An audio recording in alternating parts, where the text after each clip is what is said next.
All right, guys, welcome back or welcome to the Defining Endurance podcast. I am your host, Coach Andrew Simmons, and today I'm actually going to talk all about this most recent race I just completed. I am just getting back. It's Monday morning at a whopping 10 a.m. Had a few minutes here to kind of sit down and kind of go through things. A few of my athletes, a few of my friends, they're like, man, would love to kind of hear the breakdown of how you bounce back from this thing. I was sitting down looking at Facebook memories from 2 years ago and being like, holy smokes, I had an MRI 2 years ago this weekend.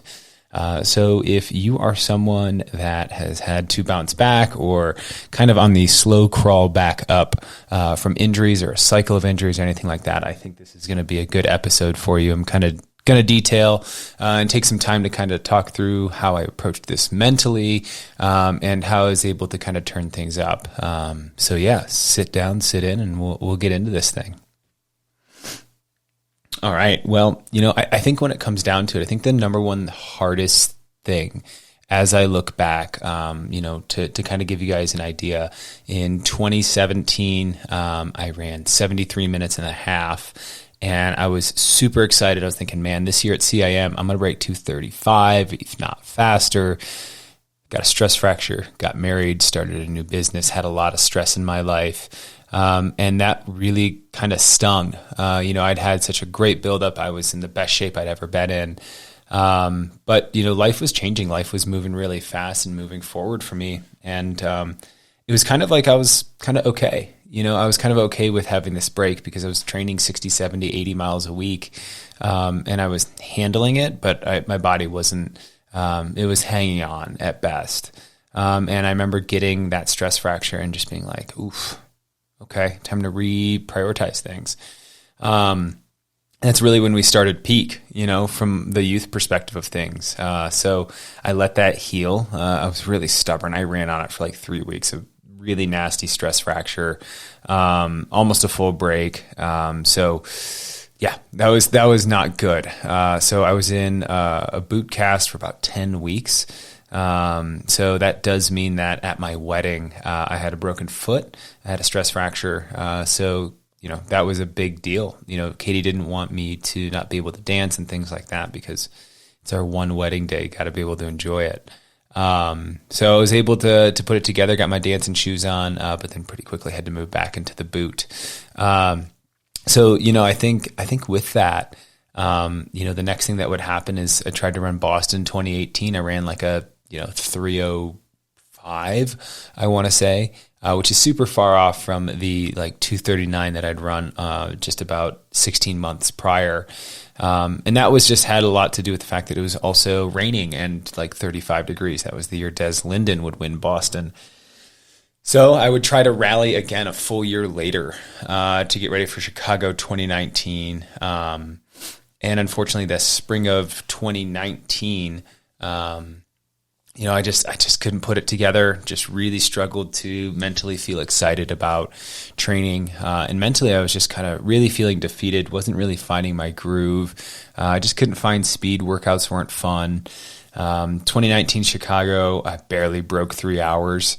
That next spring, I was like, okay, we're sub 3. I'll be in a good spot again. And then, training in the winter, I think I came off a curb kind of funny, out on a run, and I was testing a pair of shoes. And for whatever reason, I'm like, man, my ankle kind of hurts. This is really, really hurting. And I was like, I hope this isn't another injury. I hope this is just kind of like get in there, get some, dry needling done, get in, get out, no big deal. And I was talking with Jesse, and he was like, dude, I think this is a little more than just a little something that we can dry needle out of you. So ordered an MRI, got the MRI back 2 weeks ago, pretty much today. And I found out two things. One, I had a stress fracture, but I also found out that I was born with an extra bone in my body. I have what's called an accessory navicular. Basically, it is one of the attachment points, or close to one of the attachment points for your posterior tibia, or your tibialis anterior, what runs up behind your shin, kind of, has some fingers that go out into your ankle and just below the ankle bone. And I had a lot of tension in my calf. I just felt like I had really tight calves. And the reality is that I had a fractured navicular, and that was one of my attachment points. So if you can imagine, I had this fracture, and this tendon is constantly pulling on this, and it's not really letting it heal. So it's just really aggravating it. So I had to get in another boot, had to isolate it for 6 weeks. So it's back on the bike, just grinding away at this. And I'm like, man, I gotta do something different. Like, this has been a really crappy 2.5, 3 years of like not being at my best, not loving the sport. And I was like, man, like, is this the end? Like, is this the end of me enjoying running? Is this the end of me, like, really just loving what I'm doing and training every day? Because I love to train. Like, for me, like, people say, oh, it's my stress relief. And I'm like, it's not really your stress relief, because it is something that you care about. So it actually adds more stress into your life. It's something that gives back to you, right? And I feel like, kind of hitting fast forward to this weekend, like, it finally gave back to me. It's taken almost 5 years for it to give back to me.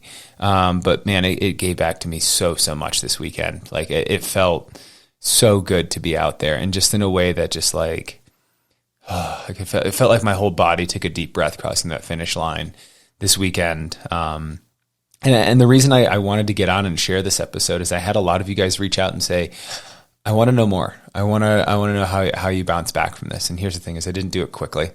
I didn't rush back into it. I actually made a ton of mistakes. I wish I'd had more guidance, from someone like myself in my life. I didn't have a coach through all this. I just had my wife, I had my friends, and I had the kids that I coach and the adults that I coach. Especially in the last 2 months, really just being like, hey, how you doing? Like, I have one of my clients, Doug. He's an amazing guy, because he just, whenever we get on the phone, the first thing he asks me is like, hey, so how's your training going? And I'm like, oh, like, that's like, I've totally put myself out of the picture in the conversation with my athletes, because it's about them and always focused on them. So it's been really nice to be like, yeah, this is going good. Like, I'm feeling really good. I'm feeling really fit. So I'm going to kind of break some things down. I'm going to kind of break this episode into 2 little pieces, kind of the like, what did it look like kind of leading into this, and then how did race day actually play out? So, we'll hop right in. Kind of training leading into this thing. The reality is like, I really approach this kind of from a standpoint of like, I am just going to go back to square one, like really start back at zero, because the mistake that I feel like I had made over and over again was kind of fooling myself that I had fitness from my last couple of races. But through the injury cycle, like, yes, you can carry some fitness over, but the reality is like, it's not the same fitness, and it's not in the same direction, right? Like, your peak fitness that you're carrying over also means that you're furthest away from the base building and the early stuff. And so, yes, you are fit, but you're not fit to start preparing again, right? You haven't come full circle. You actually kind of like stop the circle, and it's almost like one of those old rotary dial phones where it's like, you need to go back to zero and dial the number again. And you kind of have to dial up your fitness that way. And so you can't just be at 9 and be like, all right, I'm going to go right to 1, right? And you interrupt that cycle.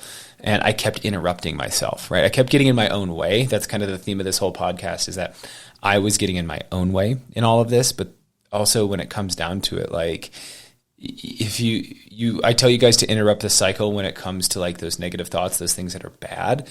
But this time I was getting in my own way, because I was interrupting my own progress. I wanted so badly to get back to that peak, to that top, to that best level fitness, that I was actually shortchanging myself kind of throughout this process. So we'll dive in here and kind of take a look at the actual training, kind of this last little bit. Sorry, I had to grab a quick drink of coffee there. So think of it like this. I took an approach that I spent the majority of, I would say I started just at the end of September. And, I told myself, actually I would say mid-September here, as I look at it, like I was still riding the bike quite a bit at the middle of September here, looking at the week of September 20th. I went through this process of literally just running 4 miles a day, like no workouts, nothing. We ran 4 miles a day for 2 weeks, and I got like through that, a little bit of cross training. I would ride every single day.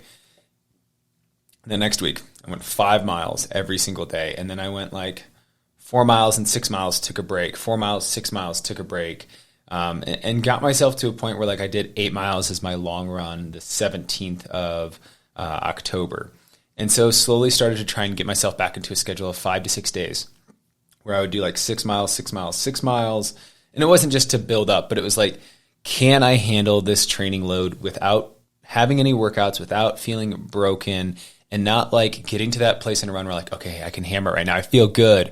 And just ignoring that kind of like devil on my shoulder and just saying like, just build a base. Just do the basics and stick with the basics. Like just let the basics be a driver of your training right now. Like don't look at this as anything else other than you have to rebuild the foundation of your fitness.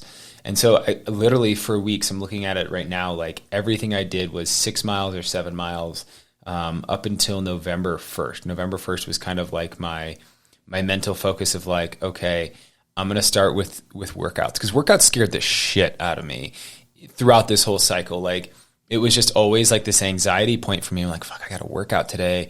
Oh, I hope I feel good. Like I was hoping that everything was going to kind of like come back into place for me. And the reality is like, I just had to go through that discomfort and that uncomfortable place of like telling myself it's going to be okay. And that the outcome doesn't really define anything. Like having a good workout, having a bad workout, or maybe not seeing the numbers that I wanted to see it doesn't really have any bearing on anything, right? Like it was more of my own ego that I had to overcome in this process of saying like, if I don't see 6-minute pace, if I don't see 5:50s in this workout, how am I going to get there? It was more of just like I had to allow myself the space mentally to be like, just execute on how does this feel? You said you wanted 5 to 10 by 30 seconds hard. What does hard feel like? Hard feels like you're going to die. Like not really, but like it hurts. It's uncomfortable. It's a very, very like, high end effort, and you're breathing and you feel like your heart is, in your ears, and then you calm down and you have to go through that process again, Andrew. It's not going to feel easy, and it shouldn't feel easy, right? The effort says it's hard, like let it be hard, and just live in that discomfort, live through it, live in it, be in that moment of discomfort, because it's going to be over, right? It's 12 minutes, 15 minutes for this whole workout for the main set. You got the easy stuff on the other side. Like just be willing to be uncomfortable for the moment of your workout, and you're going to grow a little more callous and a little harder to it. And you'll see those paces return if you have built the foundation. And so this is why I put so much stress on, when I talk to you guys, if you're my athletes that are listening here, is that you have to take these easy days easy and let these hard days be really hard, because there's contrast, right? Like without having those hard days, then easy days don't really feel easy. But if you're always kind of running in that middle, you're kind of cutting yourself off on both ends. And so I had to be at a point where I knew not to do that. I know not to go run zone 3, but I knew that I had to have that first layer of base. And so I spent 6 weeks just building a base, like literally nothing but going out and just running easy and just letting myself feel good, feel recovered. And that was the biggest driver in the first, I would say 10 to 12 weeks of like, if I didn't feel recovered for a day, I'd take a day off. Like I would be like, no point in even trying to push yet, right? Like just let it come naturally. And if I was like, I still want to work out today, for me, like a lot of it is that I have to get out a certain amount of energy or I don't sleep well. And sleep has been awful for me. But throughout the cycle, I've gotten a little bit better. I'd get on the bike. I would do something that was non-impact loading. And then about halfway through that 10 to 12 weeks, I started integrating strength training every other Wednesday and trying with Jesse. But then every week I would do strength training. And so that was a big part of this for me, is like, I would still need to kind of, do the basics there, like get in 1 workout a week of strength training. If I felt like I could, I would do 2, but 1 was enough that like by Thursday, Friday, like I was tired. Like Friday, a lot of it was like my legs, I've got the DOMs, like, my strength is there, but I needed to like get to the point where like, okay, mentally I'm coming into this tired. My legs don't feel great.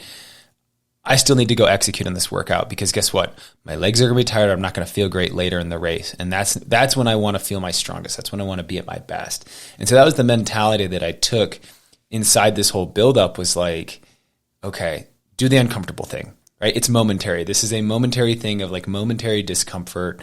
And the biggest thing is that I wanted to execute the workouts that I had written for myself, not cut them short, not change them because I wasn't feeling it today. It was more of like, this is something I set out to do that thing. And honestly, I think if I quote unquote cut myself short in a lot of ways, you go look back on my Strava, you won't see a lot of my workouts.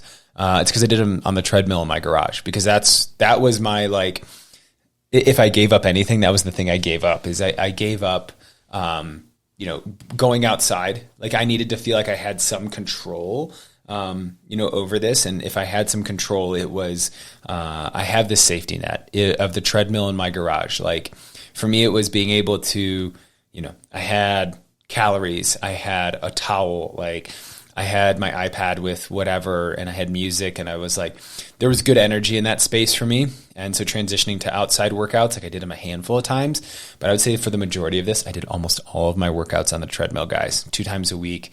And for me mentally, like, I like the treadmill. A lot of people are like, oh my God, like mentally it's so hard. But for me, it was like, I needed that structure of not having to deal with the wind, the heat, the temperatures. Like, I had the fan. I had all the things. I could control my environment. And so as long as I could control that environment for me, then I knew that mentally getting through the workout and physically getting through the workout was going to be easy. And so I think, right, the next step for me after this half is like, do your workouts outside, get back to the track, like start doing those kind of things. And I think that's where I'll be able to like really kind of take this next big step from a mental confidence standpoint. But I built so much confidence on the treadmill, and it was such an important piece of this training structure for me. So let's kind of bring back into the training side of things. Like, I'm still, to give you guys an idea, I'm still riding at least once a week in this buildup. I'm doing, 6 to 8 miles a day. I had a couple of, 30, 35 mile weeks. But like trying to get my total between bike and run together, 40 to 50 ish. Okay. And even kind of leading into this, like, I had a 46 mile week in here. Like, I did not hit huge mileage in this, not what I've been capable of in the past, but it was kind of this iterative idea mentally of like, I don't need to do what I did before to get what I got, right? Like, I needed to do, at the end of it, like I just needed to kind of go out there and execute today, like be there today, do what needs to be done today, because, I got some really great advice from this lady, Nora, who's kind of been in my life in the past. And, one of the things that she talked to me about was like, don't look back, right? Because looking back, it's not where you're going, right? You're not going backwards. So why are we looking back there? Like, we have to look forwards. And, forwards for me was that, everything that was behind me was in the past, and that, comparing myself to this person back here, it wasn't going to give me anything. Like, there's a lot of knowledge and wisdom that's back there that propels me forward,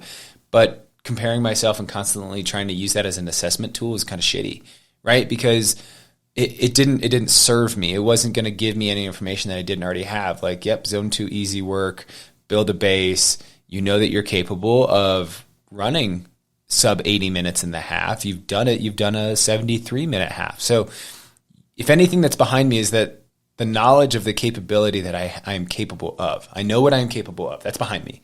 And sure, if I look forward and I'm not getting what I want, I could settle in disappointment, or I could say, I'm just not there yet. I'm taking steps to go there, but I'm not trying to be that person, right? And I've used the analogy of kind of like of climbing a mountain, and like I've climbed that mountain. I've got no reason to go back and climb that mountain again. I'm here to see new things, right, and change things. And so I'm going to take a different path up a different mountain. And the assumption that we can just run this ridge to the next one all the time without having to descend, recover, and then go and climb a new mountain, like the whole point of training and all of this is that we're going to go and climb new mountains. We have to learn new things. Like for me, this 5-year kind of cycle, and I'm still learning in this, is like, go climb new mountains. Go taking a different approach, because what the approach before didn't work. And like I kept trying for 2 times, right? Stress fracture 1, stress fracture 2, injury cycle was, this wasn't working for me anymore. I'm getting a little bit older. I can't do what I did the way I did it. I can't just put my head down and grind. Like I have to be really methodical and be really choosy about what I do on what days. But I also have to line myself up for success. If I'm not getting a good night's sleep, then I'll shift the workout a day, so that I can come into these things optimally recovered. I feel like I'm putting my body in the best place for success. Whereas just before, I'd be like, I'm tired. Okay. Like, that's the David Goggins approach that I don't really love, is like, yeah, you're tired, but I'm physically tired. Like I am not at my best. And so, yes, I could go grind it out, but the chances of, things not shifting in the right direction thereafter and continuing this under recovered scenario, it's like, why don't I just take today as an easy run and fully recover so that tomorrow I can go execute the shit out of this workout, nail it, and then my confidence is way higher versus doing a okay medium level effort and kind of not really getting it. And then I kind of wound my confidence, and I have to then spend another 4 or 5 days trying to not worry about this workout and then hope that Tuesday's workout goes well. What's the point? Just take a day, recover, allow your body to come at this from an optimal standpoint, and then go execute. Like just execute on it when you're feeling good and you're feeling right. Because the suffering that really needs to happen, that hard work piece of this, is better shifted into your workouts. It's better shifted into your racing when it's like, this is when it matters. This is like, yes, you're tired from the workout, but you can still go and execute on this. Whereas like, I'm tired from these outside things and I could control this. Like those are actually things that I can control, right? Like if you think of the bar graph of things, right? Like, focus on what you control. It's like this much, right? And so all of this other stuff doesn't really matter. But here's the thing is humans that we have is that those things that we can control, we can shift, right? So it's like, what do I control today? Like I didn't get a good night's sleep because I'm stressed out. I have an anxiety over all the other things I'm trying to work on or whatever it is, outside stuff. Okay. Well, today I'm not lining myself up. So the things that I can control is going out and having a good, easy run, feeling good about it and not beating myself up for not doing exactly what I wrote in my plan today and shifting that. And like, that's the permission and mindset that I try to give to all my athletes is this for you is about understanding how do you move this and how do you kind of do this dance with your training so that you can always be at your best, always performing at your best. Because if you line yourself up through the whole cycle and it's a little shift here, a little shift there, and we're just kind of bobbing and weaving instead of taking these massive lefts and rights, it's like that bob and weave is like, right? Like that's what Muhammad Ali was always famous for, right? Like float like a butterfly, sting like a bee. And like, you just kind of have to float. You've got to be willing to kind of float a little here, float a little there, so that when it's race time, you can sting, right? You can go out there and can execute and just nail it. And so be willing to kind of float around a little bit and allow yourself the permission to change that workout, to move that. And that was the biggest thing that I took away from this whole cycle, is that as I got closer into like November, into December, like I tried to go out there and hit some big workouts, 8 to 10 by a K. And then the next couple of days would be 6-7 milers, super easy, and just try to like, give myself these methodical, like slow approaches back up without having to say like, these Ks have to be at pace. Like I was still kind of playing with the idea of like, can I hit 6-minute pace again for a half marathon? Can I break that 80-minute mark? And, if you haven't been following me on social media all this last weekend and things like that, I went down to Austin to go race a half, ended up running 80 minutes, 37 seconds. I had a bathroom break in there and I had to tie my shoe twice. And the reality is like, sure, I could have said, oh my goodness, I added that's my time right there. But I also ran the course, almost 200 meters long according to my watch. So I didn't stick to my tangents the best I could. But the reality is like, they're so close, right? And I could be so upset. 40 seconds. Come on, Andrew, you had it. It was right there. Like, no, dude, I did it. I did what I came to do. Like I came so close to it, but it was everything that led up to that finish line where I'm like, nailed it, did it, rocked it. I'm super proud of me. And like actually coming on and doing an episode that talks all about me in this race and the mentality behind this, like, You can ask Lexi, you can ask even like, some of my clients are like, dude, you should do an episode on this. I felt, I was like, man, that feels really self-absorbed. It feels really weird to come down out here and like talk to you guys and say like, hey guys, look what I did. Look at this really cool thing. And I kind of hit a point with it this morning where like, I'm like, Lexi, like this feels weird. Like, can you interview me? Can we like figure this out? And she's like, it's fine. Like, do it, go out and share it. And like, if you guys think that I don't approach these things with a certain amount of like,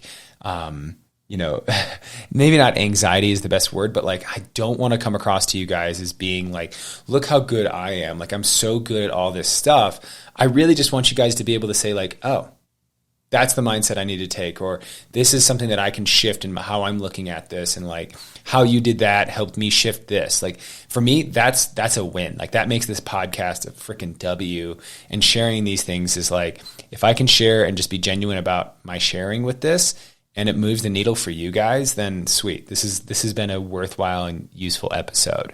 And I'll tell you guys this: if you guys, maybe I'll post a screenshot. Like if you think I was just hitting like all greens, like nailing my workouts, like dude, no.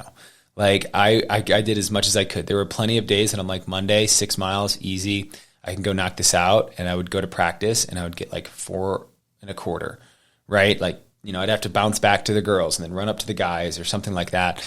And I couldn't get all the miles I wanted in. And by the time I got back to my truck and I'd finished up with all the kids, I'm like, okay, you got 2 more miles. I was just like, I'm toast. I'm tired. I'm just done with all of this. I'm going to go home and I'm going to fight again tomorrow for Tuesday's workout. And you know what? By majority of the days that I didn't go out and fight for 2 more miles of kind of garbage, I'd rock my workout the next day. Like I would just slaughter it. And I'm like, yeah, dude, you lined yourself up for success. Like that's the whole point in this thing. And I had some hard workouts. I did, 15 by 2 minutes in there. Somewhere in the November, is this December timeframe? Mid to late December, I really started kind of dialing things up. I could feel that my fitness was really starting to grow. Did 2 by 2.5 miles, in there, did some hill workouts. And I'll tell you guys in the second half of this, like I kind of underestimated the hills in this. Like I was like, it's hilly the first 3 miles. No, dude. This Austin course was an animal. Like I'm really proud of myself for how I was able to bounce through this thing and not just get slaughtered.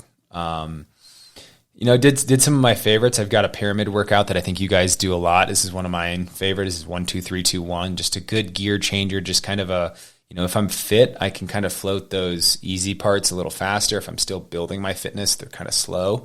But the hard stuff is hard. The easy stuff's easy. So it's just a good gauge of where my fitness is at. Did some cut down workouts. The only workout I ever repeated was repeat Ks, just because that's just something like it's a very manageable mental distance for me. 3 to 4 minutes. It's like I work hard for that. I like mile repeats too. But kind of leading into this, I did 1 10K, but I had a wicked sinus infection the week before this 10K. And it snowed that week and I ended up running like 38:07. I was trying to break that 38-minute mark. I ran 38:07 for a 10K, got second, which I was a little frustrated with because I was with the guy the whole time. And just the dude had a better kick than me. So props to him for reading the shit out of that race and knowing that I didn't have any gas going up that hill. So props to him. He definitely earned the win on that race, just sitting and waiting. And guess what? That's racing, people. I did a great job pacing him to that race. 38:07, snowy. And I was just like, man, like, where's my fitness? I still don't know. And what I realized in all this is I'm never going to know. You're never going to know exactly what you're capable of. You can think, right? I was toying with the idea after this. I'm like, I felt hard for 38 minutes. 6:15 pace. Can I actually run 15 seconds faster at sea level for more than twice as long? And that was kind of the big question going through my brain was like, am I capable of like actually adding this up? And will it feel easy, or am I going to feel like I'm on the edge of blowing up the entire time? And I started to get this kind of anxiety in the month of January. I was like, shit, this is a hilly course. Like, this has got some rollers. And I was like, I need to get out and do some longer runs with some hills in it. And we just kept getting snowstorm after snowstorm. And so finally we had like one okay day. And I was like, I need to get like some workouts in here. Like I need to do something. And so I went out and I did a long run where it was, I got like 8 miles in, with my kids group on Sunday. And I was like, yeah, dude, put your shoes in your car. And I got back to my car and I was just like, I need to eat. I don't know why I'm just smacked after this week of workouts. I need to eat something. And so I turned around and actually drove home. I went to Starbucks, got a coffee. Coffee's like my thing. And I got a coffee. I ate some food in the car. Like I had a bar. I got home, swapped into my kit, and like, let's go pound this out. And I put in like a really strong 4-mile tempo at 6 flat. And I was like, okay, that's a 14-mile day. And I feel strong at the end of this. I just needed to fuel myself. I need to, like, that was like an undertone here of like fueling my body, like getting it ready for performance. Like this is really key to my success. And so I started upping the calories and really like even into early February, like eating before I ran and like just making sure that the calories were constant. And I was just nailing my workouts. And I'm like, okay, this is good. We're moving in the right direction. 5:50, 6-minute pace is starting to click. I'm like 2 weeks out, 3 weeks out. Workouts are feeling good. I did 4 by a mile the week of, the race. And like I was hitting 6 flat to 5:45. And I'm like, okay, these don't feel as easy as I want. But dude, remember you're going down in altitude. Like you still got some training in your legs. You really just need to, pull back. And like, I just started that after that workout on Tuesday, said, I'm just going to run by what I feel this week. Like 4 miles, 6 miles, like whatever feels good. Like I'm just going to run that. And I literally didn't do a run from Wednesday until the race that was more than 4 miles. Like I just let myself recover and feel good. My legs and everything was kind of feeling a little bit achy. And I'm like, man, I need to like chill on this. Like I need to even make this feel a little bit easier, take care of my legs, take care of my body going into this thing. And like I had other workouts written, but at that point I'm like, okay, is the structure going to lift me up and give me what I need? Or like, do I need to listen to my body right now? And I felt like the last week leading in was kind of like this almost final test of like, okay, how good are you at listening to your body now? Can you ignore what you wrote for yourself and just listen? Or do you have to do the structured thing? And like, I was just like, angel, devil on my shoulders. And I'm like, who do I listen to here? And I would just go out and I'd hit 2 miles and I'm like, this feels good. I'm going to turn around right now because I want to finish this run feeling good, feeling strong, feeling like I could do more. And that is that power and control that I've talked about in the past, is like this luxury of control that when you are the person that controls what's happening and you are actually in the driver's seat, you have control. You have this ability to manage everything that's in front of you, right? Like the Tony Robbins quote of like, life happens, for you, not to you. And so like, I think about that and I go, okay, how is this happening for me right now? Well, happening for me is listening, and to me is ignoring and like pushing forward. And so I was just like, okay, I don't need to push right now. If anything, I just need to kind of coast. Like I feel good. Let's continue feeling good. Like the worst thing that happens is I feel too good on race day and I feel like I left something on the course, which is absolutely how I finished feeling. And so, I don't want to leave you guys on a cliffhanger here. I've actually got to pop off and I kind of want to reorganize my thoughts and kind of give you guys a full download and rundown. So we're going to take a quick break.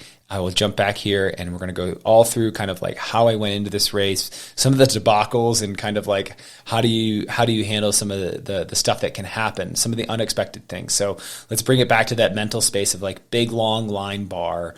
And within that are all the things that happen in a day or in a time frame leading up. And remembering like, what do you control? Is this really small kind of centerpiece? Everything on the outside of it is things that you don't control. And so it's just making sure that you can keep your focus in those final days leading up to it. So we'll be right back and we'll jump right into a full breakdown of this race. All right, guys, as promised, we're back for part 2 here. And this is really kind of focusing in on the race and just trying to kind of give you guys my personal approach to racing, the fueling, all of the kind of mental thoughts and everything, and even kind of taking you through how do you handle things that come up as unexpected, things that may not always fall in place. How do we pivot, right? We talked about the whole float like a butterfly, sting like a bee thing here just a little bit ago, and really think of it like this. the best type of racer is someone that can adapt in every part of life, right? Whether that's the preparation, in the actual physical scenario, whatever it might be. So to kind of give you guys an idea, work got really crazy for me this last week. Some really cool stuff, exciting stuff that I'll hopefully be able to talk about on here really soon. But that really, I just had a lot that I had to get, kind of out. And so my focus this whole week was just kind of not trying to not think about the race, but not sitting down and being like, oh my God, how is this going to go? How does this all happen? How can I do this 6-minute pace for 13.1 miles? And instead, my whole focus is focus on today, get what you need done so that you can relax and enjoy the process of the weekend, right? I was flying out to Austin. I had an 8 p.m. flight. So that means I needed to get to the airport by 6 to get through any of the traffic and all that jazz. So, I was still going to do practice with my kids until about 5:10, 5:15. And so I went and scoped something out, and I hopped in my car, had my phone in my back pocket, and I went to go get my phone to text the kids, hey, I'm on my way. And sure enough, phone's completely dead, done. Screen won't turn on, tried to physically reset it, won't turn on. And this is I already have all my bags packed in my car, about to go to practice, leave from practice, go to the airport, fly to Austin. So thankfully I have an amazing roommate who grabbed my old phone, so the one that is making this YouTube video right now, popped out my SIM card from my one phone, put it in the other, had to download some apps, get some things going. And thankfully, no issues, used an old phone just to get to Austin. And then furthermore, getting out of the airport into the place. I didn't get in until 1 a.m. in Austin time, so midnight Colorado time, and didn't set an alarm. I just knew that I was going to wake up and go. And so my next thought, and always the biggest thing is that in the past, I have really struggled with the fueling the day before, and even 2 days prior. I just knew that I'm I feel hungry. I know that I need to eat. If I miss calories now, I'm gonna have a rough patch in that race and maybe not go into this thing completely fueled. And in one of our earlier episodes that will actually come out after this, that I sat down with Yuri Carlson, and we just talked about how, what's so bad about having too much food in the time leading into a race, and properly fueling yourself and giving yourself the opportunity to have a good race. Because if you have all that fuel and your body's well fueled and you feel nourished and everything, you have a better chance of success, period. But if you're underfueled, you're never giving yourself that chance to really, have a great day. So the first thing, I woke up and I was like, oh, there's Whole Foods really close by. And I'm terrible with directions. If you know me, I get my left and my rights mixed up now and again. And it says heading left out of the building, I headed right. And I turned the corner thinking I was going to see Whole Foods. And there's Snooze Eatery. And I'm like, duh, I'm going to go get some pancakes and some amazing breakfast. So I sat down and I had the hash brown with eggs and all the veggies. And so I had that for my breakfast at 9 a.m. And then I had 2 chocolate chip pancakes with it. And I ate to satiation. I didn't overeat or anything, but that was a really big breakfast. I had a really big breakfast for me. And one of the things I've always talked about is I like to front load the day before with calories. That way I don't feel heavy going to bed. Sometimes when I eat too much before bed, I can't sleep as well. And that'll come in later. But I was like, man, I'm going to eat on the front end of today. I'm going to make my, king, queen, pauper, or whatever they say, where you eat like a king in the morning, you eat like a queen for lunch. Or I can't remember what it is. But anyways, my lightest meal of the day was actually my dinner. So for lunch, I ended up having a big rice bowl, again, with mostly tofu and some other proteins. I kind of stripped out some of the veggies that I had in the morning because veggies sometimes have too much fiber for me. Stayed away from some beans and some things like that. And then for dinner, I found a pizza place, and I got a gluten-free pizza. It's just a little 10-inch personal pizza, olives, black olives, artichokes, and pineapple. That's my jam. That's what works for me. And I actually took that over to see a buddy of mine, Foon. He was there with an Endeavor Run retreat, which was in Austin. Super cool retreat with Matt Fitzgerald. And so I kind of sat in on that and got to catch up with my buddy and meet some of the people that were there. And I ate the whole pizza. I ate all 10 inches of the pizza, the whole thing. And I felt hungry, so I ate. I I went back home and kind of in the, I bought in the middle of the day those, they're like little pretzel, like peanut butter filled pretzel nuggets, and then peanut butter covered bananas.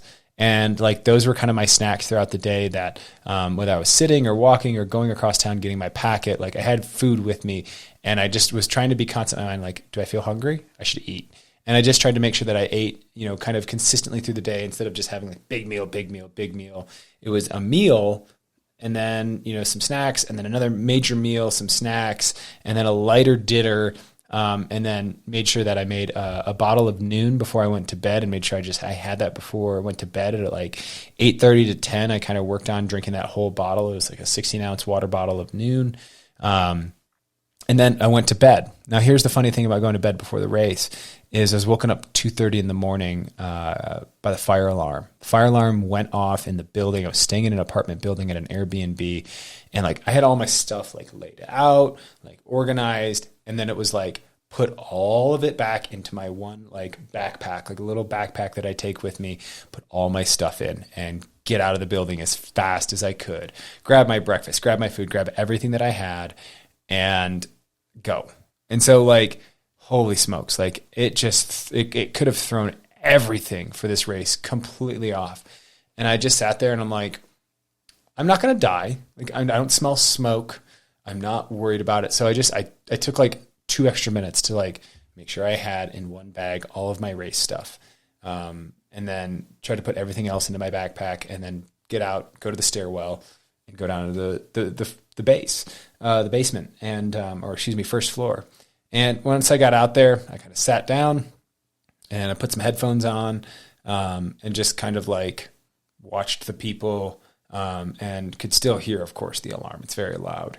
But eventually heard silence and saw people kind of shifting back in, got back into the room. And I just sat in the chair for a second. Like I just sat down and I'm like, all right, this doesn't have to ruin anything. Like this was a 25, 30 minute inconvenience and go back to bed, just down regulate, chill out and just put yourself back to sleep. You got to wake up in an hour and a half. You'll be all right.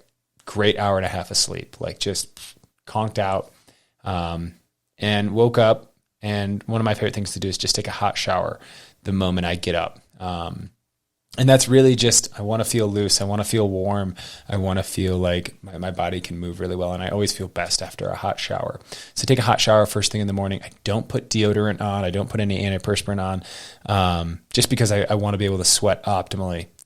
So that's just, you don't want to clog up your it helps cool you. Why would you do that?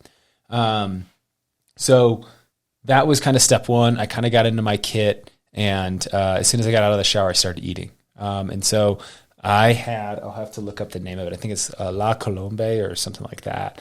Let me look here. Let's see. So it is the coffee that I had first thing in the morning there.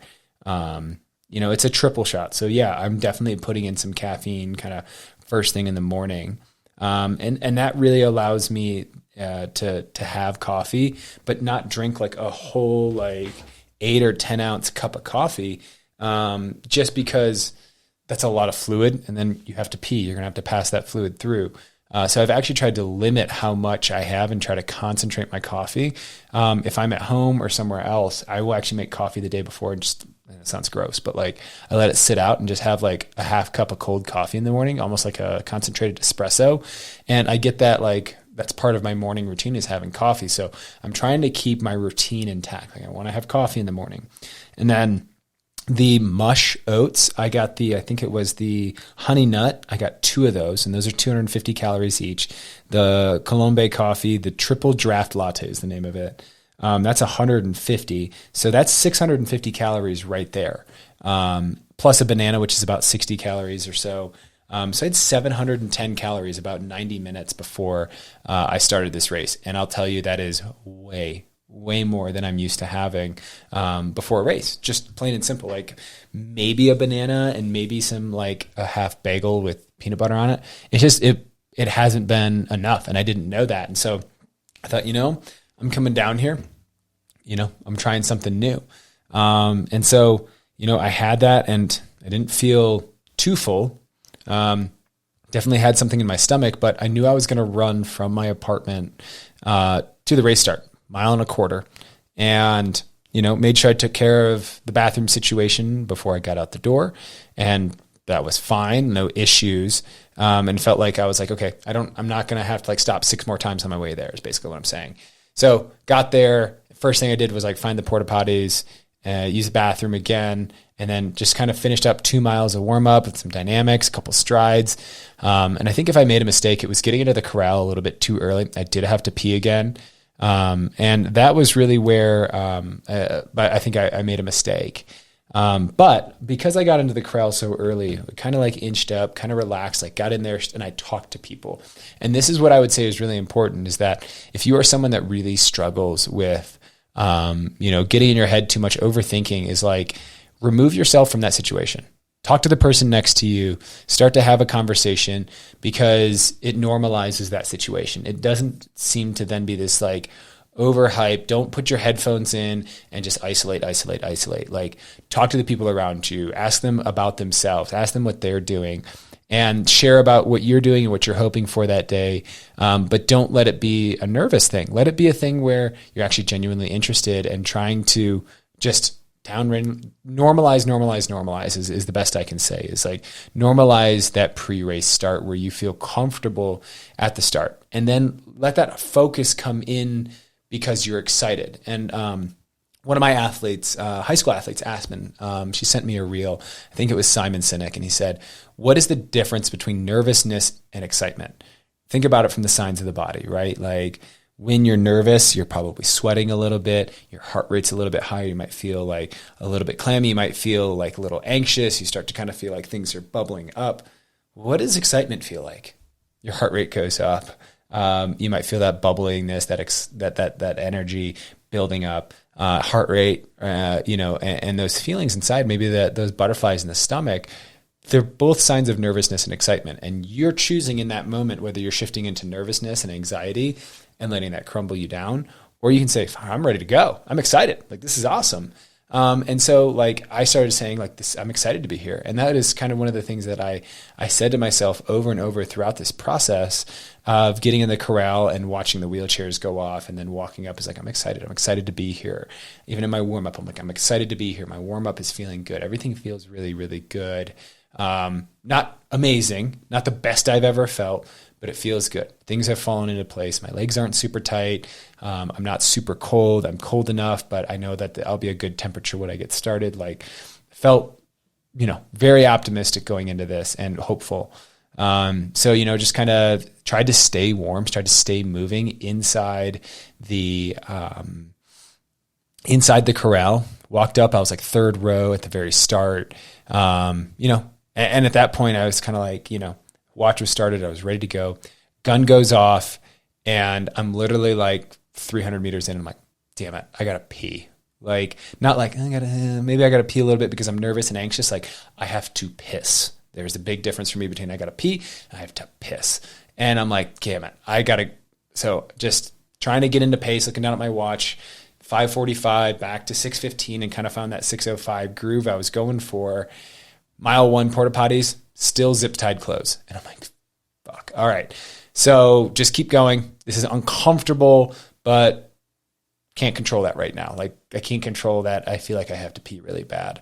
Next time you see porta potty, the thing that I always do is like, okay, I see the porta potty way up here on the right.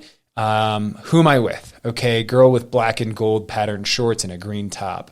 Okay, you're my marker. And so get into the porta potty, pee as fast as I can, and like really make sure that I took care of my problem. So like, got out of the porta potty, and I didn't like absolutely slam it to 5:20 pace. Like, I went to 5:55 pace, and I just slowly worked my way back up through the field, and eventually I could see her. And so I took the time, like a mile and a half, to get back to that position, because I know that the people that I was with were like, hey, we're all trying to kind of go like either 240 or 120. And the cool thing with this race is that the marathon at the Austin Marathon and Half is with the half marathon for 11 miles. So you are with everybody. So the energy is really, really good. Everybody is like, it feels very consistent. It's not like you have this long pattern of like single file people. Like there are groups of people that are constantly forming ahead of you. And so I knew that kind of moving group to group, I was in my pace realm.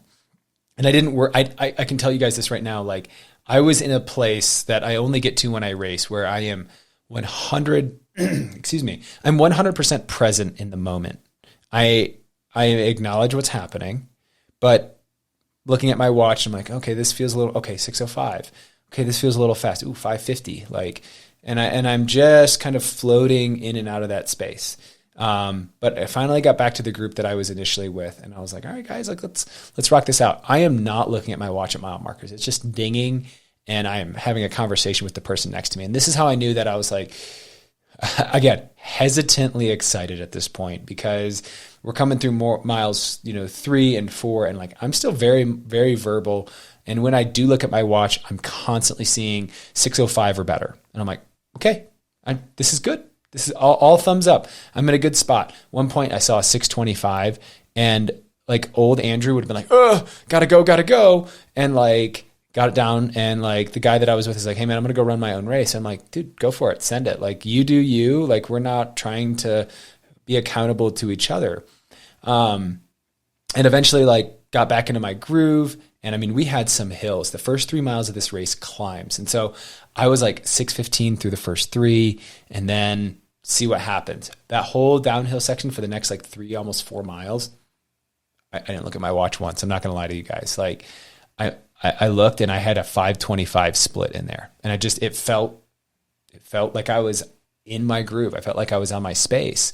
And so I just let it happen. Like if there was something I said that I did in this race, I let the race happen, right, for me instead of to me. I was an absolute player in what was happening, but I just tried to control what I can control. Get water, get hydration, eat. And so to kind of give you guys an idea of like, I've talked about the fueling side of this, is like through the first half of the race, I went through a whole sleeve of Cliff Blocks. I started eating at mile 2, had 1. And then like every roughly 2K-ish, since I wasn't looking at my watch, I didn't look every mile marker when I ate. I just ate as I was like, all right, I see a hill's coming up. Eat something, chew. Good. I'm where I need to be. And it was around mile 4, mile 5. I'm like, my heel doesn't feel great. Like this kind of stings. And I'm like, I'm going to have a blister after this. I can't control it. I have a blister now.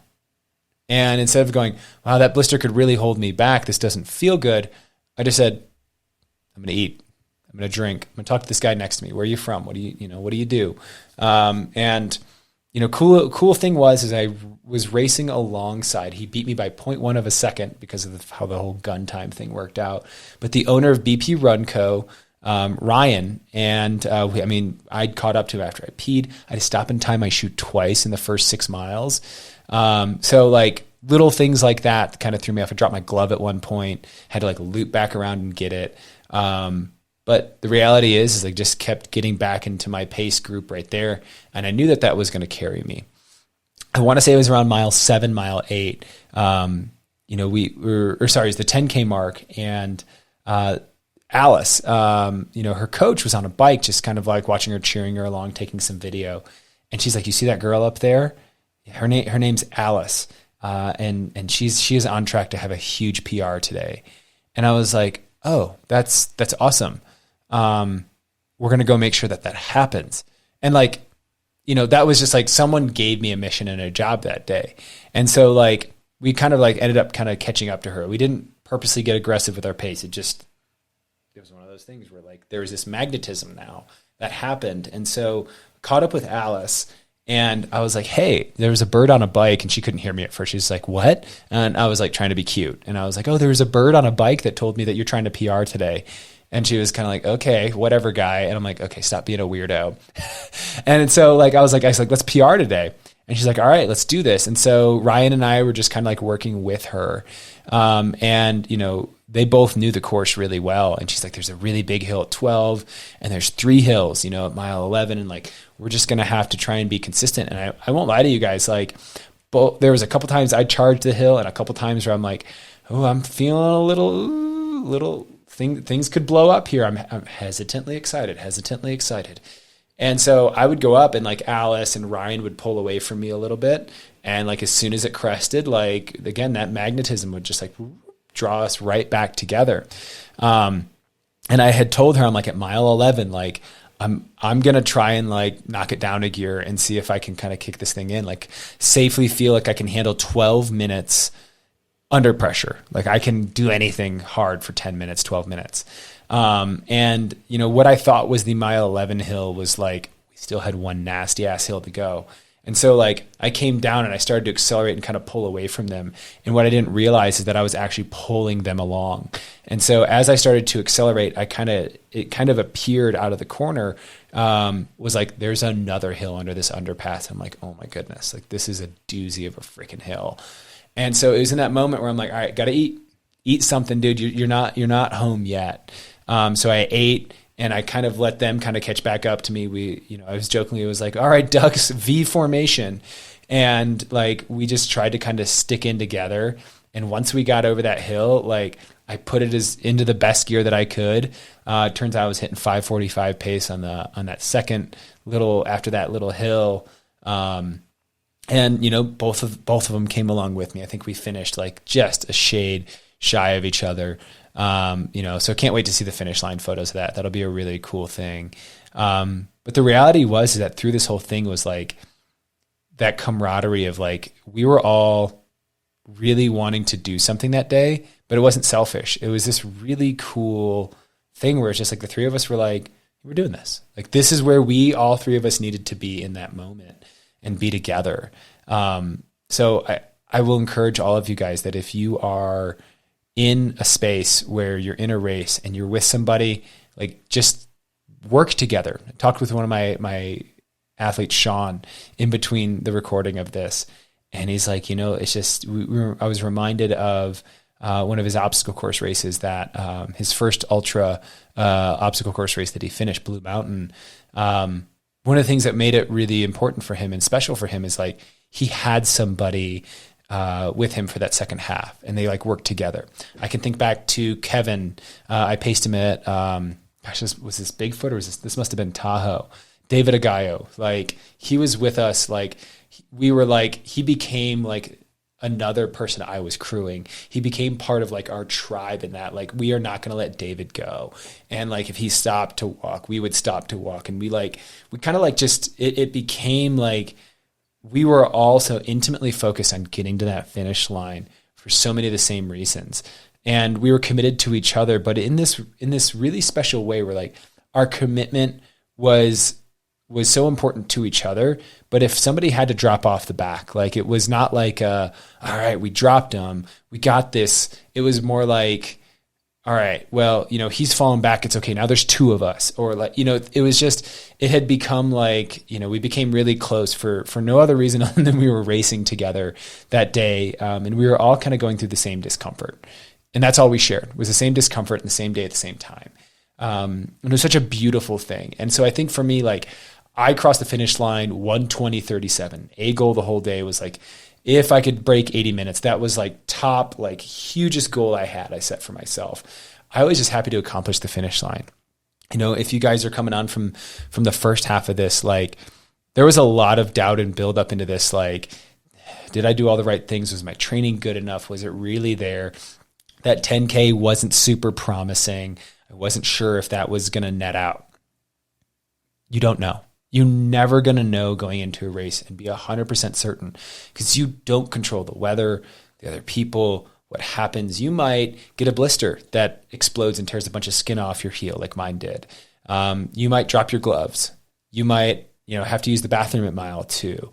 Like, those are the things that you don't control. You may have a fire alarm go off the night before your race, but you have to then always narrow that focus back down to like, what do I control? And like, I use this analogy of like, literally like, if you took a piece of tape and, you have in that tape, you were to draw like, this small section. And so if you guys are following along here, if you looked in the middle of it, there's a square inside that tape. And you were literally to look at it. Like, these are all of the things that can happen in a race, right? Like, you see this center piece here, like that's what you can control. And what you have to do when you're racing is tear away all the other outside stuff, right? What do you have to do later? When's that project due? What's going on with our family? Like, what am I going to do after this? What am I going to eat after this? Those are thoughts that you have to shift out, and you have to be in a space that is this big.